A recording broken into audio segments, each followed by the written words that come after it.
Why do all of the men in your life like to do funny challenges? Oh, is this you taking it back to exes again? No. We had an offer accepted yesterday. Woohoo! Woohoo! This house is steeped in rich history, isn't it? It's like a museum for Made in Chelsea. He was naked with a frying pan over his cock. Oh my God. I've been crying all week. He's like, run! Howdy, partner. Howdy. You look great in those glasses. Do I? Thank you. I have a real urge to sing. Guess who's back again. Is that Eminem?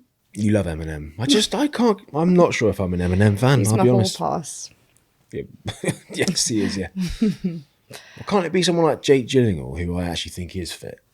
Eminem is not fit. You're not opposed to talking about how fit other guys are. I kind of respect it. Yeah, well, I'm very comfortable with my sexuality. But like, even if we drive past like a group of, it's not just girls, like you might drive past a bloke and be like, wow, he's really hench, or like, wow, he's really hot. Are you bi? No. I just like to dish out compliments. Nice. Regardless of gender. That's cool. Age. I'm here for it. I'd be all right if you were. Your legs are slightly hairy. Yeah, can you not start tickling them with your sock? Well, I thought I was being cute, and I was like, hang on, there's a prickly little cactus down there. I don't know, I really threw this outfit on in a rush this morning. Yeah, the glasses are great. You look really nice. It's nice to be able to see properly. I've got 20/20 vision now, crystal clear. How game-changing is that? It is. Like, the world is... HD, 3D, 4D even. Just like those flowers feel really... So you won't squint now? You probably won't have the migraines or... Well, I'll have no excuse if I'm squinting or if I've got a resting bitch face with the glasses on. Then we know it's another problem. Yeah. But yeah, I'm into it. I actually did a job with Vision Express and I was there. A couple of pairs of frames out of it, cheeky parcels. You're and lucky. Some you got a Mew-Mews. Yeah, Mew-Mews. A Mew-Mew. You got a lovely shaped head for it. Thank you. For glasses, I mean. These ones are super cool because when I go outside, they automatically go dark. The lenses, they're called transition lenses. I used to think that was lame, but it's actually dope. But I don't know. Am I like a grandpa now? When no, because it's like suddenly I've got these brown tinted lenses, or am I just like a super celebrity with tinted? Mate, I'll be honest. You look like you're glasses. Fresh out of Monaco or something. Oh no! But I remember these transition lenses before, and I used to think that they were a bit like dirty, a bit creepy. Now I'm like, I'm in. I've had laser surgery, so I don't really qualify. But I'll just wear Sam Donnelly's his tinted Get frames. you some blue light glasses. You actually, on the note of glasses, your mate Jack got in touch with me about that lady's glasses who I stole from Forrest that I mentioned on a few episodes ago. Oh no. What did he say? Where he was like, oh, by the way, like, yeah, where are they? And then I was like, oh, sorry, I told Ryan to let you know that they were on the table. Has he not been in touch? Was he not in touch sooner? No. Anyway, and as you can imagine, my anxiety has been quite high about that for about a week. Anyway, they've been located. Either that or he's just putting me out of my misery. But I obviously would be happy to pay for them. God. How are you? Is that a new T-shirt? Dad's Club. Yeah, it's quite sweet, isn't it? It's very sweet. I just got back from being with your brother up north, and this was waiting for me. Should we talk about Sam? We could talk about Sam. Let's talk about Sam. I've just been with him as he's travelling north up country with the soccer aid. Match ball mission, it's called. Yeah, we spoke about it before before I was going up there. Yeah. And now I've just literally got back about an hour ago. And how's it been? I've been crying all week. I know. It's really incredible. It's really incredible, the whole thing. The logistics to it and just the amount of people that are involved it's mind-blowing. Well, it's probably one of the biggest charities in the world, isn't it? Probably is, yeah. United Nations. Yeah. Something for children's fund. Or... I thought I was riding a bike next to David Beckham at one point. I was like, this is mad. Like, there's backup of traffic on the main roads. No one cares. They're like, yeah, go Sam. And I'm like... He's even got his little face on a car. This is 2 cars. It's wild. And you got, not just that, you've got like motorbikes out front that are leading the way.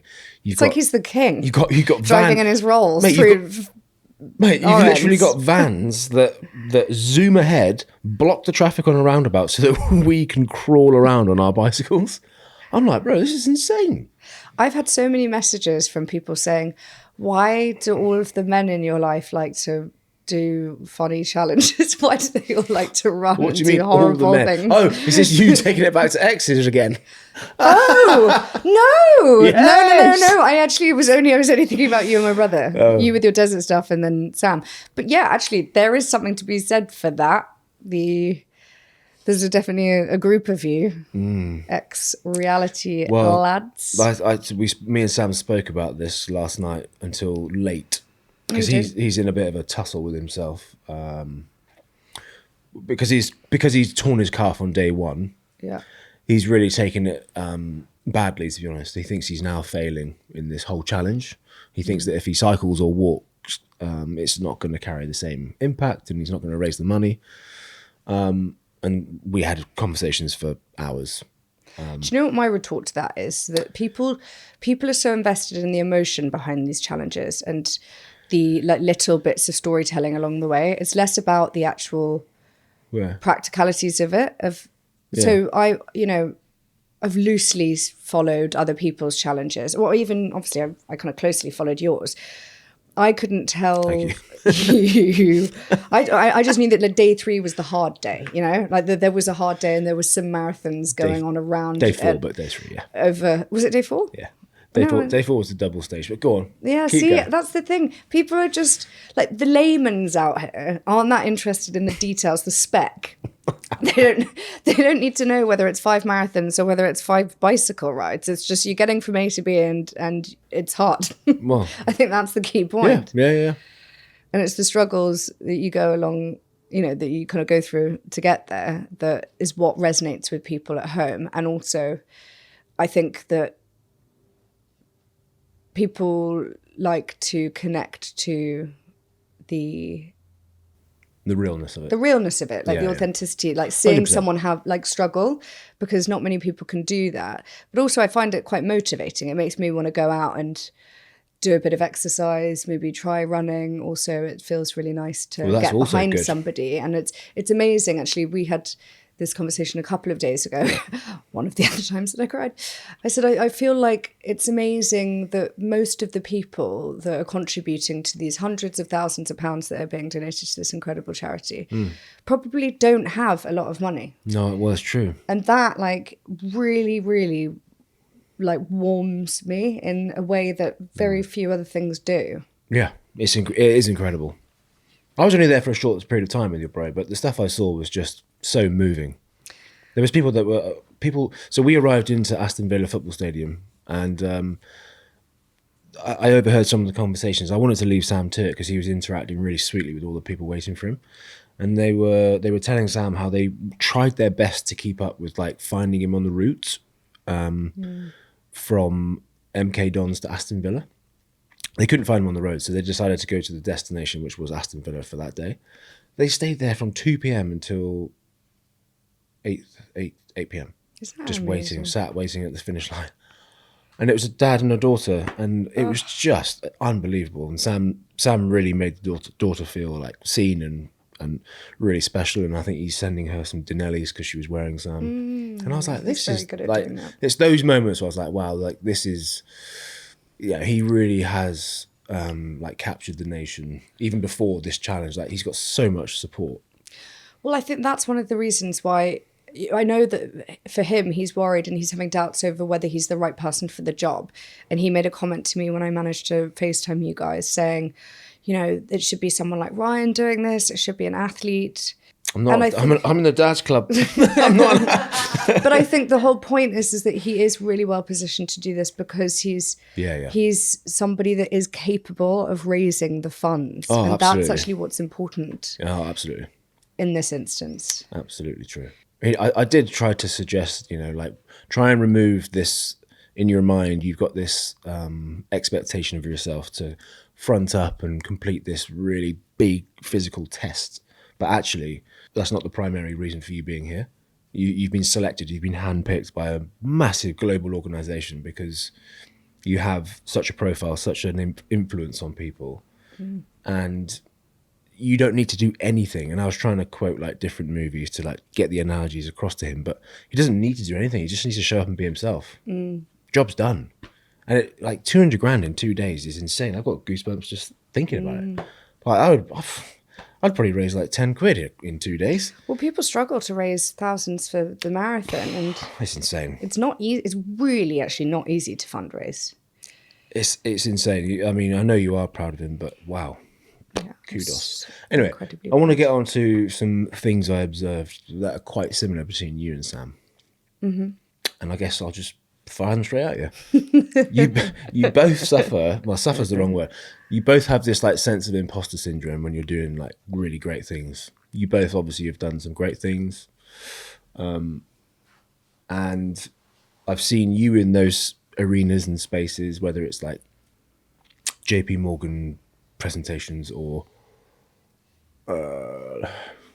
things on like Bloomberg or whatever you were on. Some like pretty cool stuff, right? And I watch it, I'm like, bloody hell, she's killing it. She nails it every time. But you, I know you think like, oh my God, why have they selected me? Why am I here? I can't do this. Like, I shouldn't be in the room. Sam was exactly the same. Even though he was doing the task and everyone around him was so thrilled. Like, when I say he needed constant backup and reassurance, and I don't mean that to be rude, but I'm like, how he can't process it. He can't accept that he has been chosen and he is the man for the job, in the same way that you can't always get to that place of like owning it almost. Yeah. Talk us through that. Is that like a family trait or? It's interesting because him doing this challenge has really opened up a lot of shared personality traits between us. And I think for that reason, I feel his pain going through this so intensely, and I'm like really feel it viscerally, and it's making me really upset, and I can almost like feel him just through the air, like what he's going through. Yeah. And I think that the point about imposter syndrome is something I've not actually chosen to look into too much. So I don't know an awful lot about where it comes from. I know that I have it because when I have done things like, talks at JP Morgan or other big companies in the UK, I do get very nervous. And when I'm there, I do feel like I'm out of place, and I feel as though I'm sat alongside experts. I think that's normal though. But I think a lot of people feel like that. I have friends who have really senior roles in incredible, like well-paid, I don't know, big firms. And they will message me weekly saying, oh, I've got to do a presentation in front of X amount of people on my own. Like, have you got any words of wisdom? Like, what the hell am I doing? Like, I don't know how to do this. And so I think it's something that more people than would admit struggle with. A bit of a turning point in getting over that was when I did a whole bunch of press when my book came out. So I was doing a lot of podcast interviews, and I did do, I worked with a lot of news outlets. Because I knew what I was talking about, because it was so close to me, I then did become an expert, and I was an expert in my own story. And that then gave me the confidence to speak really fluidly and to enjoy what I was talking about and to enjoy those conversations rather than fear them and feel like I was doing something wrong, or that I think a lot of it comes from the fear of being told off and getting things wrong. So his thing is, what you've recognized is that he needs constant reassurance to make him feel like he is doing okay. Well, so this, yeah. We know that because every time I see Sam, we live obviously next door to each other. Like, I tend to bump into him the most when he's on phone calls with his earpods in, doing loops around the block, and he's constantly on the phone. He can't ever not be on the phone, and he's always trying to. It's probably that boils down to that ADHD like problem solving thing. But I think one of the hardest things for him during this challenge will be that he can't have those reassuring conversations. He's got 5 days where he's not on his phone. He's not speaking to people over the phone. He's not sending voice notes. He's not, on social media. He's not working. Like, he's not distracted. He's surrounded by people though. He's surrounded by people, but he's got to put all of his focus onto actually just getting his legs moving to keep going. It's phenomenal. Like, when he's doing this challenge and he's in pain, like, from my perspective watching it, I'm like, I'm kind of now waiting for you to go into this place of like, vroom, like zone, and just go and just be in your own little space and figure out where you're going to end up, right? But he is like, even in that moment, he's just so consumed by like what he's there to do from their perspective. You know what I mean? He's like, am I doing enough to fulfill my role? Am I making the team proud? Am I raising enough money? And it's like busy traffic flooding him the whole time. You can flick a switch in your head and you kind of just go into autopilot, I think. And you just turn off the emotion, you turn off the connection with your body. Like you could almost just numb the pain and kind of work through it and zone out. You're also a very patient person. I think that this is a long thing to be doing. 5 days straight, the same thing, the monotony of it, trying to stay focused throughout that is hard. And also, I mean, and I'll speak about myself because I don't want to speak for Sam in this situation, but I think that a lot of people in my family we know that we're impatient and like quick fixes. If I had to, and my, a car was on top of my child, I believe that I could exert like so much force and power that I could lift that car, and I could do incredible things in a really short space of time. Whereas doing something that's really slow, where you can't see the finish line, does feel like torture. Do you know what's interesting about that analogy, by the way? When I train, because I'm now trying to get back into weight training since all the running bits and bobs, my motivation when I'm lifting weight is always what you just described. Really? Like, I need to be strong enough to lift a car off Leo. Wait, that's actually what you and think? I have like really like disturbingly vivid like car crash moments in my head, and I'm like, I need to be strong enough to lift this car off my son. Do you actually think about that? Yeah. With like a 20 like kg. The Hulk. Yeah, it's weird. It's like, oh that's my God. quite a good empowering visualization, I suppose. Yeah, but when you just said it then, I was like, oh my God, yeah. That flashes in my head like daily at the moment. Really? But anyway, so yeah, there was loads of moments where I saw similarities between you and Sam. One last thing to mention is like he would often turn around and be like, how far have we got to go? And someone like who's got the route on their watch or computer, they'd be like, 10K. And then like 10 minutes later, like, how far? And they'll be like, 8K. He's like, you're lying. How has it taken this long to crawl? And he just didn't believe anyone. He was like to the point where it's like, I'm not even going to ask anyone. You're making it up. He's like, you're literally making the distance up. And he was getting so impatient because he was like, I just need to get to the line. This literally stems from my dad, who is the most impatient person ever, to the point where when you feel like going through an airport, like you won't even see him. He's like the road runner, like he literally will wait for nobody. Mate, I FaceTimed your dad on the bike. I just remembered. It was the funniest thing in the world. He's never even seen his phone come up with a FaceTime call before. So he like hits it obviously with his fat fingers. He's got such fat fingers. And the camera's like up. He's like, run! And I just turned the camera onto Sam, and he's like, Sam! And then he like juggles the camera and fucking turns the thing off. And I'm like, all right, I'll call him back, Sam. 2 seconds. Oh God. And yeah, it was so sweet. He couldn't believe it. He was like, oh my God, there's my son on the bike. Another similarity is the fact that I'm better at this now, but that Sam's basically not even really told our parents that he's doing this challenge. No, I had to tell him. I had to tell your dad all the detail and fill him in. I speak to your dad so often. But isn't that weird? Like, why do we just do things without telling the important people? We like bore the other people. So Sam's probably been complaining about it nonstop to other people, but then doing it is weird, though, isn't it? Because I didn't even tell my parents that I was going up to surprise Sam, and arguably I should have, because they're obviously very invested in like all of our lives. Yeah. It's weird. It's weird. Anyway, where are we going next then? When you were there, you said that you saw some people who used to work on Made in Chelsea, which is kind of a funny full circle moment. And actually, when we sent him off at Stamford Bridge, we saw them as well. Yeah, I didn't really clock them at Stamford Bridge, but when I was in this car park, they basically pulled Sam over to the side of the road for a technical check. When in reality, they had to leap out the van and mic me up so that I could spring the trap on him.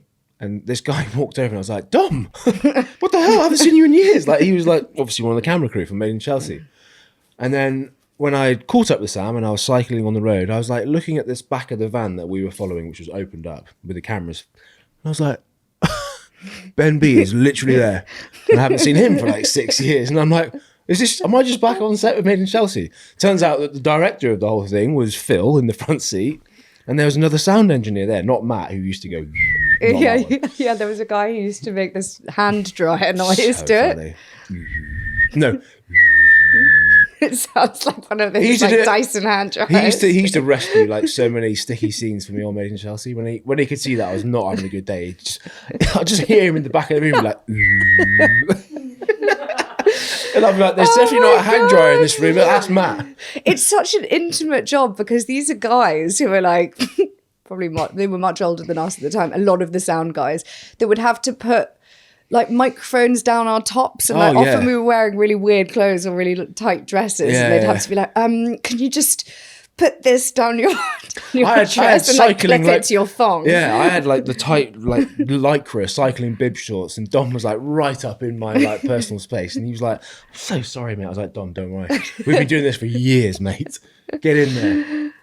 It was quite funny though. Yeah, it must be quite. Isn't it nice? I felt quite emotional even seeing them. It must be quite because so much time has passed, and they were like, "You've got a kid now." I know. And I was like, "Yeah, he's 3.5." It must be a small industry though. I think it is. You know, I think a lot of people. A lot of people in the industry move around a lot, and it can be quite incestuous as well. Like everyone knows everyone's business, and people end up hooking up and getting married. And yes, they do, don't they?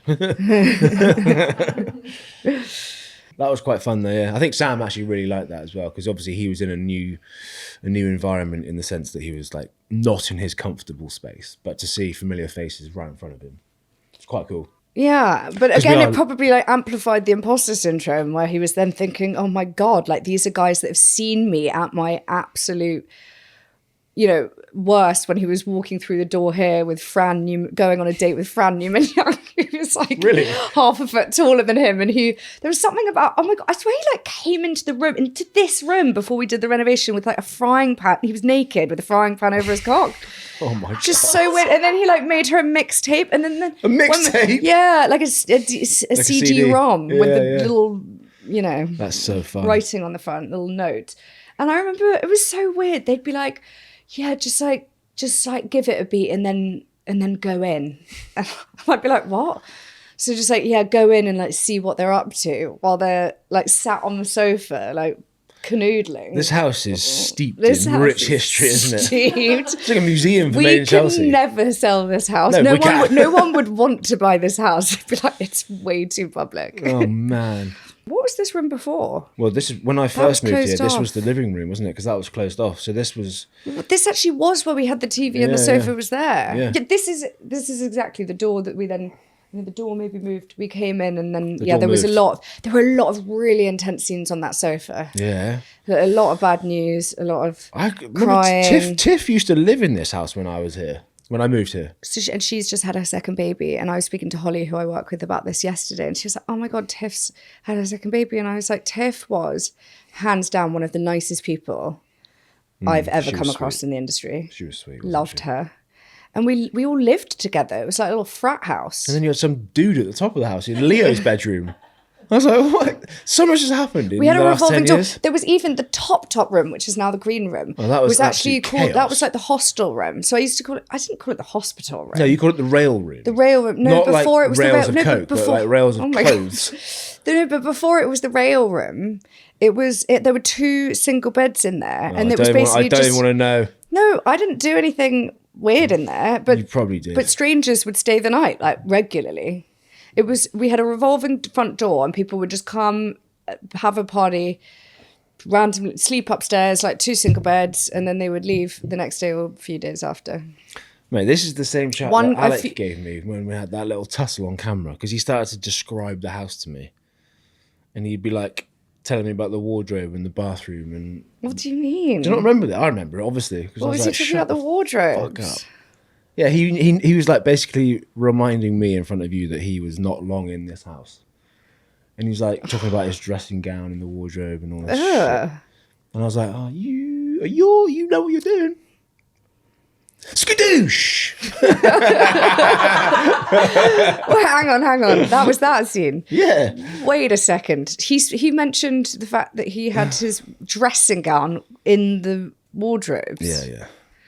And that was the thing that really tipped you over the edge. Well, he was just. I guess that is a bit creepy. That we don't have to talk about this scene. Yeah, but we've changed the like bed about 5 times since then. Oh no, yeah, the whole house has changed. Yeah, the whole house has changed now. Speaking of houses,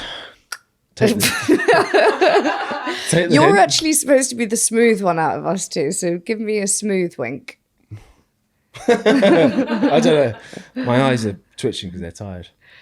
We had an offer accepted yesterday. Woohoo! Woohoo! Except that then the onward chain is a bit complicated. Yeah, because it's no sure bet yet. Watch this space, but it's really exciting. We actually weren't even with each other when we received that message, so this is the first time we've properly seen each other and had a chance to ruminate, go there.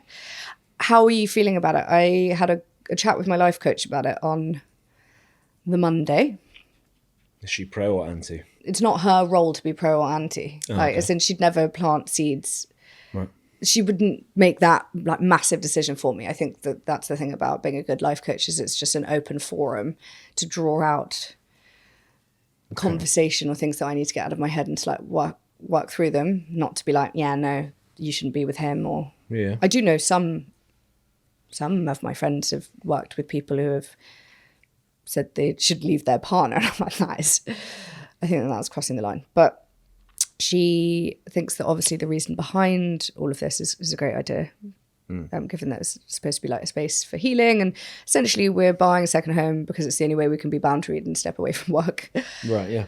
But then maybe she's very into like intuition and leaning into what your body says about a decision. So often if I'm like struggling with decision making, which is kind of a regular occurrence, she'll say, just sit there, shut your eyes and like listen to your body.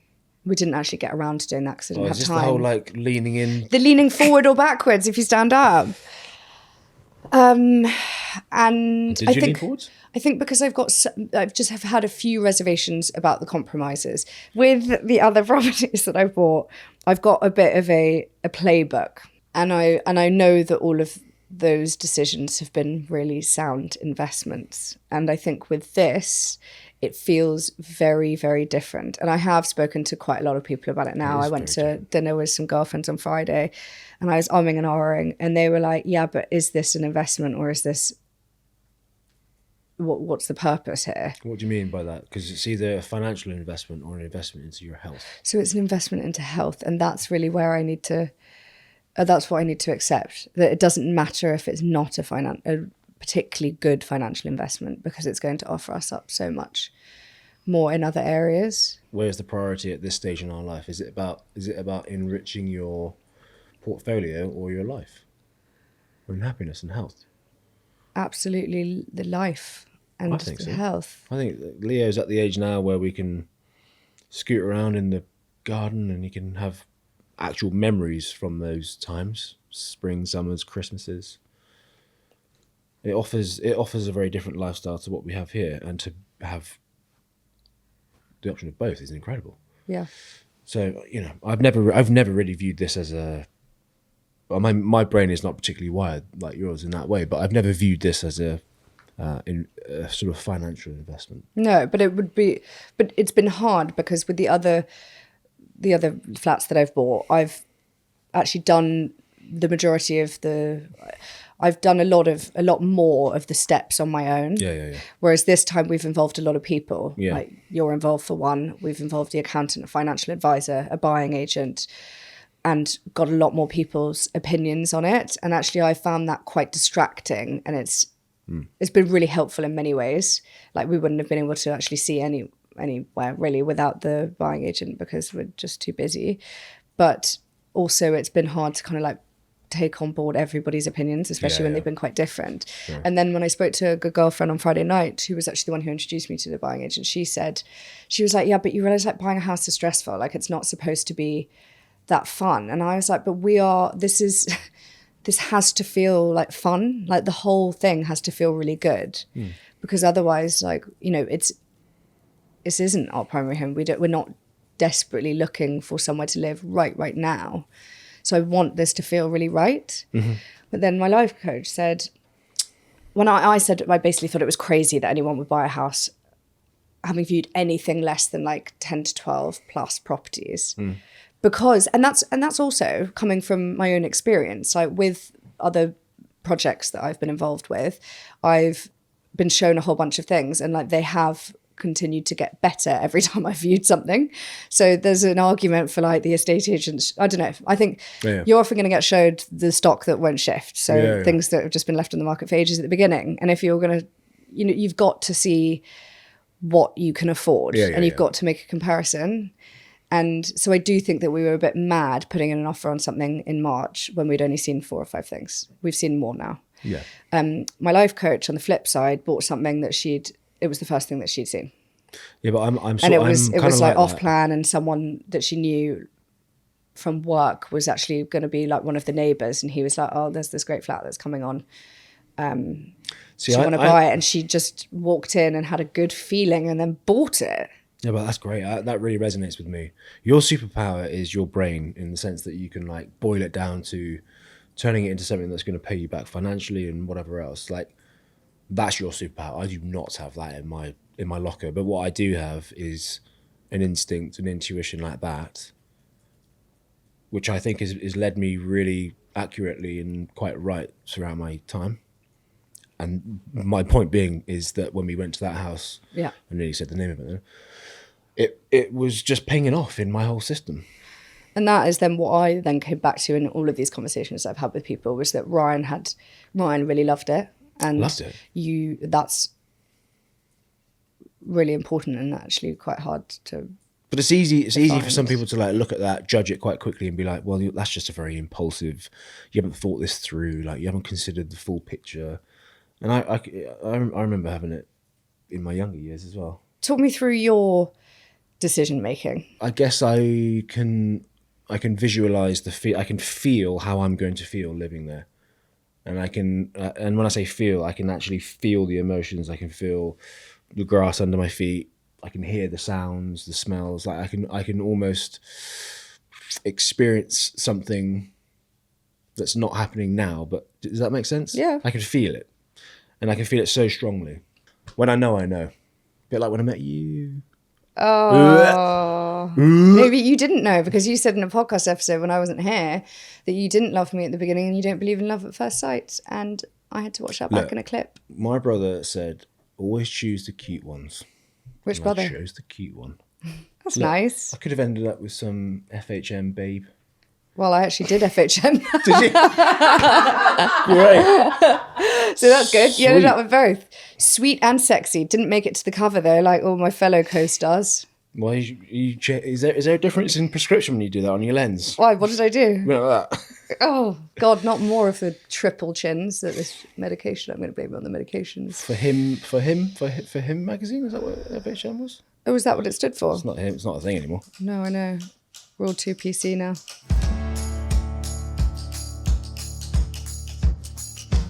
Got a juicy listener submission. Hi both, I love the show and you too. I'd really value your advice on my marriage. My husband and I have been together for 4 years. We have a 1-year-old via IVF and have been married for 6 months. Since having the baby, we've argued almost daily over both small and serious issues. He likely has ADHD and is often antagonistic, especially during this financially tough year while I've been on maternity leave. Now that I'm back at work and life is stabilising, we're thinking about doing IVF again and possibly moving. But I'm frustrated. He seems emotionally immature and resistant to responsibility. He spends freely but insists we can't afford a move even though we can. He's a great dad, but not a great husband. He's critical, makes hurtful comments, and often blames me for our fights, even accusing me of being the reason our son might remember conflict. I try to stay calm, but it's hard. I'm torn, I feel like leaving, but I don't want a broken family. I feel gaslit, and I feel like I'm not enough. How can I navigate this phase of life, possibly doing IVF again and moving, while protecting my son and figuring out what's best for us? That's a lot. Yeah. There's a lot going on there. So there's a potential move, there's some financial issues. She's not sure whether he has ADHD, which is tricky because unless someone has a formal diagnosis, you can't really just label someone with that and make excuses for them. So maybe you need to encourage him to, speak to someone, maybe speak to a kind of a therapist or a doctor who can help you guys navigate that one together. And they're considering also growing their family, although they've only got a 1-year-old and they've been arguing daily. My initial feedback would be, and look, like we're not therapists, so this is just what's popping up in my head. I'd say focus on one thing at a time. It would be a lot to go through IVF, also to move house, to also be argued. I know that Ryan's giving me a very funny face right now because we are trying to juggle a lot with a new house move and potentially growing our family and having some financial issues and work, things going on, and there's some potential neurodivergence on our side as well, which is probably exactly why. This is probably like why we've drawn in this question, but it has taken us nearly 4 years to get to a place where we're even comfortable within ourselves, but also where we're at in our relationship to talk about growing our family. So I know that throwing a baby into the mix is not the answer for curing relationship problems. If anything, it makes it more complicated. There's more responsibility and it's likely to cause more arguments. So I would definitely put that idea on ice. Agreed. Yeah, you agree with that? 100%. And also, if the finances thing is an issue and he's spending freely, it's a huge financial burden. I think it's sort of minimum £8,000, isn't it, to do a round of IVF, as they know. How many pounds did you say? 5,000. Sorry, 8,000. Did I say 5? No, I don't know. I missed. No, it's around 8,000-10,000. Oh, it's a lot of money. And that's with one round and one.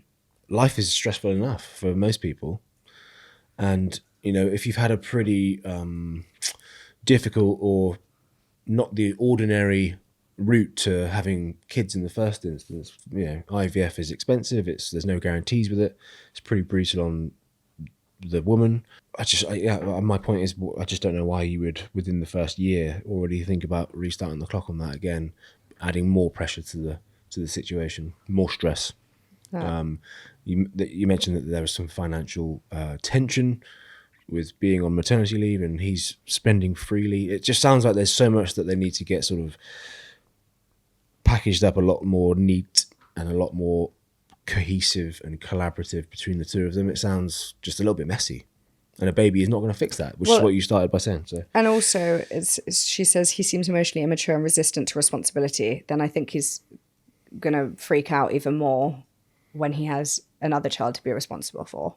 And also then if you're planning like a back-to-back maternity leave, that's going to put you in more financial instability. If he's a dad of one already and potentially going to be a dad a second time over, you just don't really have time to mess around with stuff like that. You can't be irresponsible. You can't be emotionally immature. There comes a time in that first year, I think, where men notice like a huge amount of change to their life and how they used to go about their day-to-day. And I just think that there comes a point in a man's world where you have to man up, basically. You can't piss around. When you've got little ones involved, you can't piss around with being financially frugal. Is that the right word? No, frugal's being saving. Financially silly. Yeah. And emotionally immature and irresponsible, because it's just not going to fucking wash with the wife or the lady or whoever. Your little ones are going to be around, and at some point they'll be a witness to all of this. So what do you suggest that she leaves because she's considering leaving, but then she doesn't want a broken family? My suggestion, my advice would be to fucking pull the handbrake on IVF number 2 and have a real conversation about like, is this right, this whole dynamic between you and I? Because at the moment we're struggling on every level to make it work now. Financially, chemistry between us. You're a pretty good dad, but like it's not meant to feel or look like this. Yeah. So we have some work to do. There's a lot of work to do. So do the goddamn work. Do the work, have the conversation. The one thing, if I could try and make you feel a little bit better about your situation, is that you've said, even accusing me of being the reason our son might remember conflict. I think that when parents get into arguments in the heat of the moment, they can say stupid things. And I'm sure pretty much every couple that I know has probably said that to their other half at one point or other, saying, look, we shouldn't argue in front of our kid. Like, you're the reason that they're going to grow up with issues, or this is damaging. And, that's such a sort of cutting, sort of going for the jugular, but it's something that people definitely do. So. I think life is stressful. I think having kids is stressful. I think you shouldn't rush it. And I think that you should have everything a little bit more stabilised and secure before you think about adding more to that plate. Okay, yeah, so... That's where I'm at. Sorry, I've got one more actually point to make on all of this. Oh. She says she's considering leaving him. They've only got a 1-year-old. And people often say, don't make any really major decisions until the 2-year postpartum mark. Okay. Let the dust settle. Let the dust settle. Like we were pretty close to leaving each other Oh. During that first year or even 2. And I think that you need to, echoing what you've said, you just need to let the dust settle. Well, thanks for that one, Louise. Thanks for the messages from the lovely audience. Cool. Well, thank you. And guys, don't forget that we've got 2 episodes coming out each week now. Mondays is the Ask Me Anything episode. Wednesdays is the full-length feature where we go into all these highlights and lowlights, everything in between. Yeah. Listener submissions. So please turn on your notifications, subscribe, and sign up to it all, because this is all good stuff. See you Ryan. next week. Love the confidence.